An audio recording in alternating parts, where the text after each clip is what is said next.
रोमा चौधरी लखनऊ की निवासी हैं। उनके पति अजय चौधरी सीआरपीएफ में जवान हैं। हर शनिवार अजय जी छुट्टी पर लखनऊ आते थे और सोमवार को वापस अपनी ड्यूटी पर जाते थे।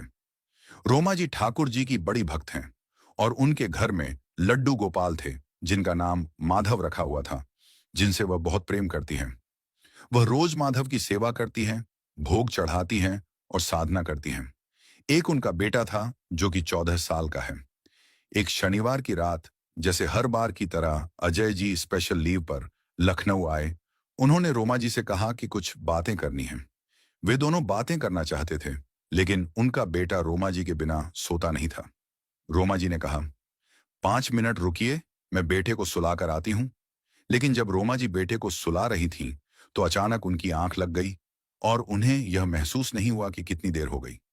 रात के 1:30 बजे रोमा जी की आंख खुली और तब उन्होंने याद किया कि अजय जी ने कहा था, जल्दी आना। वह दूसरे कमरे में गई और देखा कि अजय जी वहां नहीं थे।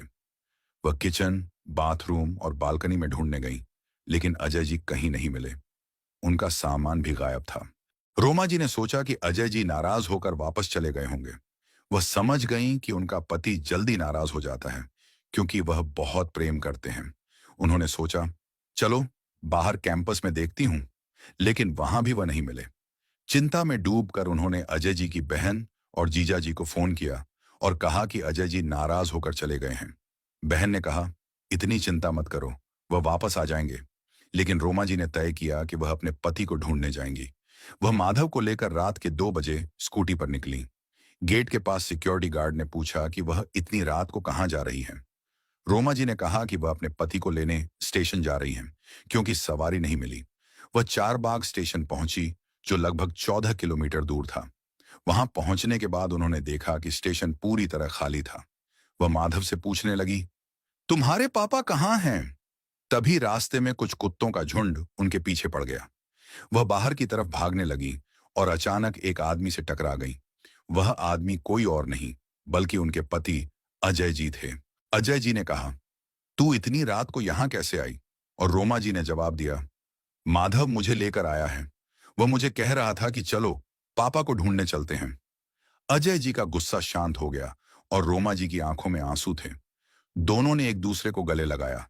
अजय जी ने कहा, मैं गुस्से में वापस जा रहा था, लेकिन माधव ने मेरा हाथ पकड़कर मुझे घर वापस भेजने के लिए कहा था। रोमा जी ने कहा, माधव ने मुझे इस यात्रा पर भेजा है।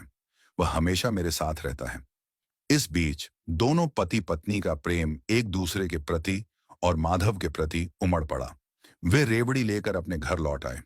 रोमा जी ने यह भी बताया कि जो लोग लड्डू गोपाल की सेवा करते हैं, उनसे भगवान का विशेष संबंध होता है। उनके जीवन में हर पल भगवान की मौजूदगी महसूस होती है। जैसे माधव ने रोमा जी को यह विश्वास दिलाया कि भगवान उनके साथ हैं, वैसे ही भगवान अपने भक्तों को कभी अकेला नहीं छोड़ते। रोमा जी का अनुभव यह बताता है कि जब आपका विश्वास सच्चा होता है, तो जीवन में चमत्कार होते हैं। यह कहानी एक सशक्त संदेश देती है कि भगवान के साथ गहरे संबंध और विश्वास से हर मुश्किल आसान हो जाती है।